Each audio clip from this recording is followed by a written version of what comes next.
the left side as we do the right side. So take it.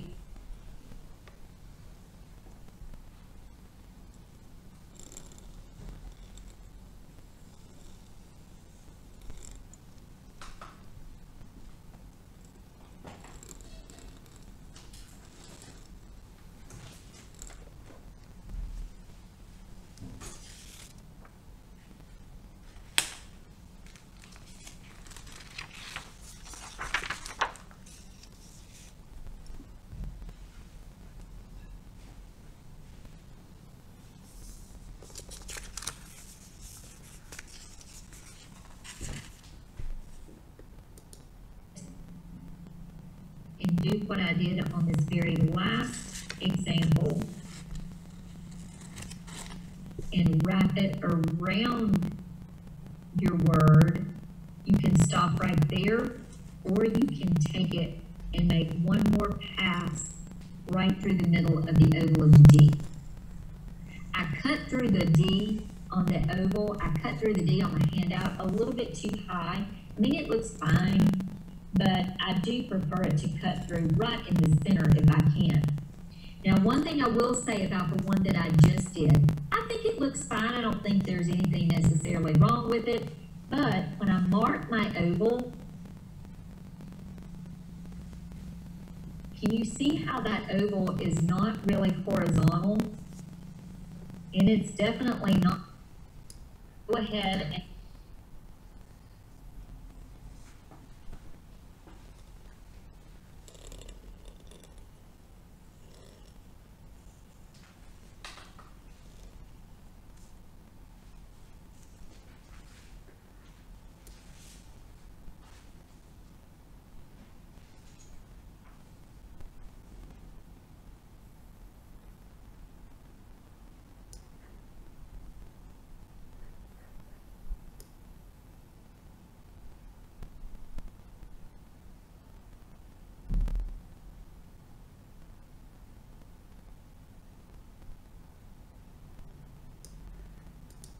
just a little bit, make a little loop at the top, and then just take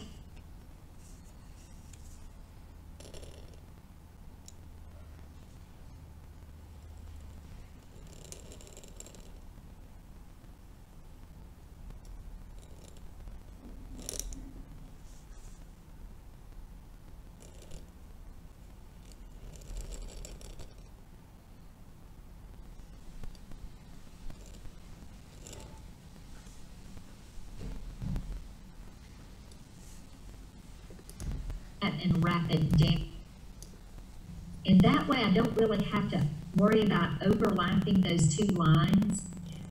When I make the curve at the top and I come back up to finish off the flourish, I usually just start right there at the very end.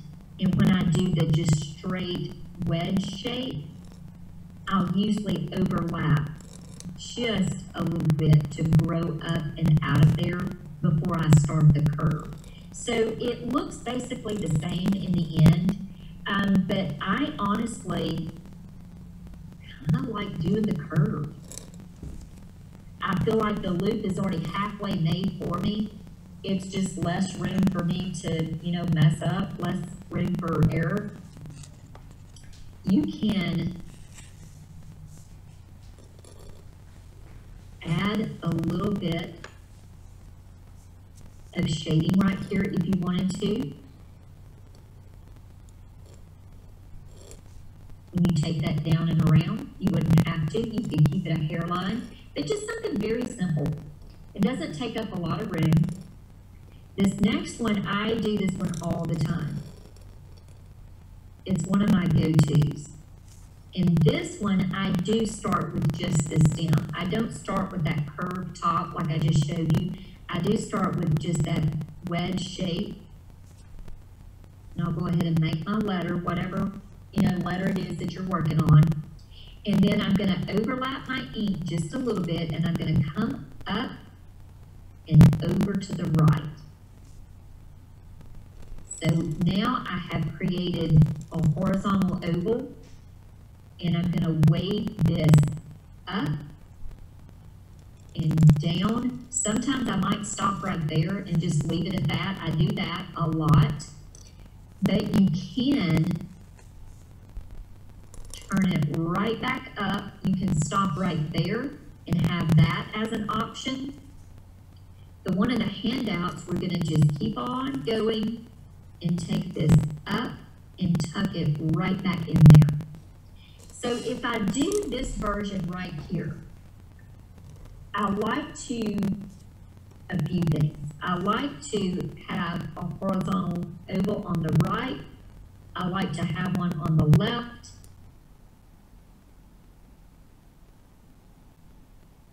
Looks like it.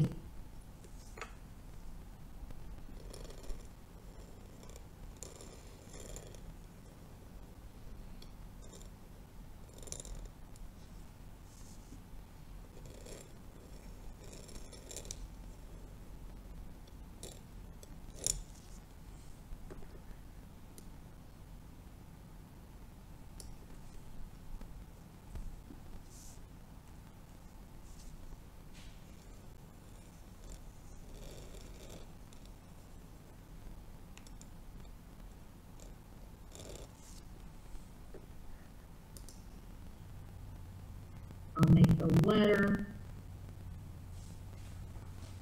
over.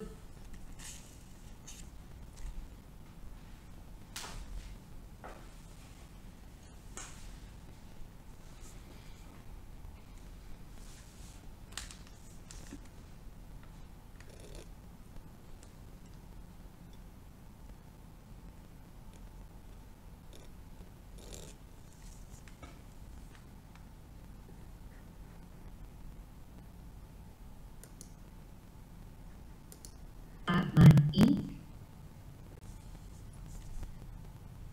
oval, wrap around, and tuck that right back in there.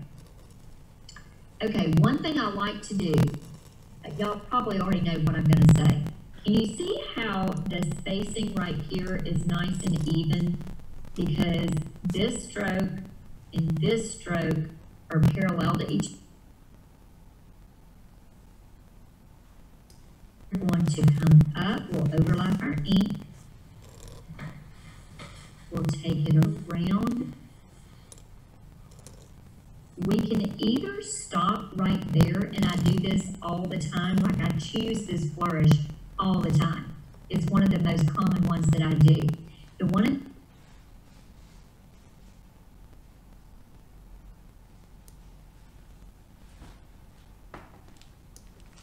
here. So we don't want to do anything like this, where we've got really wide spacing on this side. We've got sort of more narrow spacing right there. You do want it to run parallel to your slant line. So if I do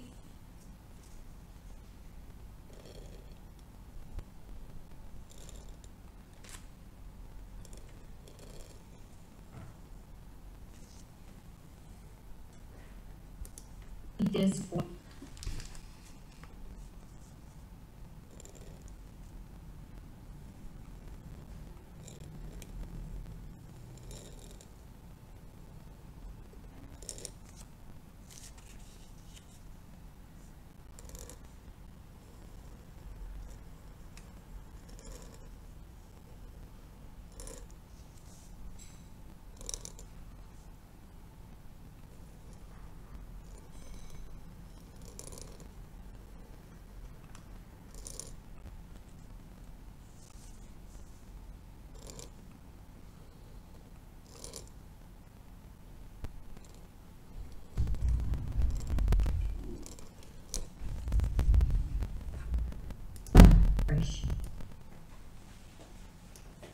that you get to the bottom of your page, those flourishes will look way better than the first few that you make.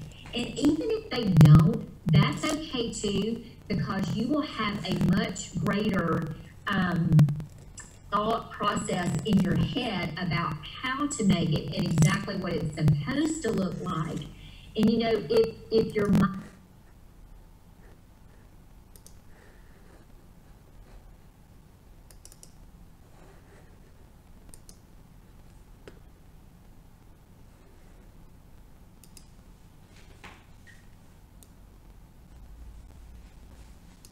a lot of musicians that do calligraphy, and there's a lot of good for you. and the library has a ladder too, you know, a ladder. Ooh, that's so fancy. I see it now. Oh, another harp in the class. What? How? 2 harps in What? what in the class? I decided for my harp too. Yeah, you two are meant to like become pen pals, calligraphy pen pals. I am dying. That is hilarious. I mean, who would have thought? Wow. Right. I'm Well, so I think impressed. if you like calligraphy, you like beautiful stuff too, and there's nothing more beautiful than a harp.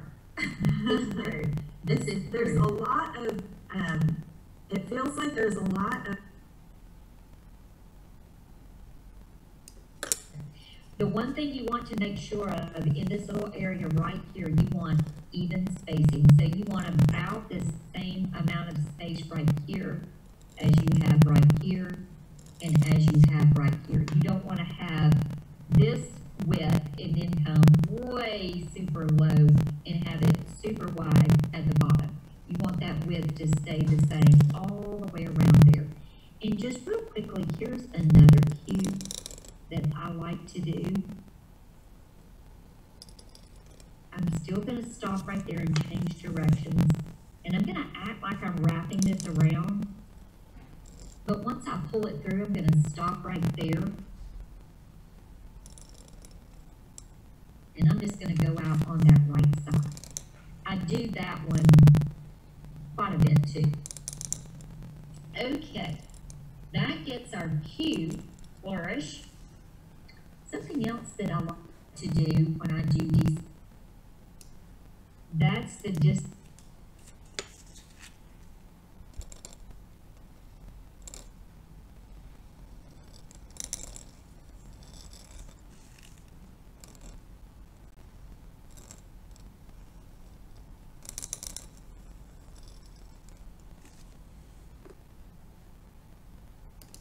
that you need to maintain.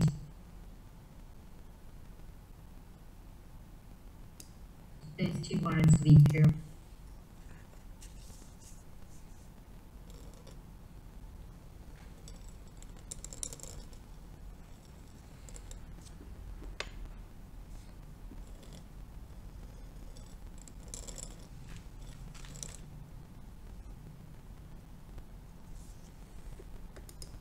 And that is going to give us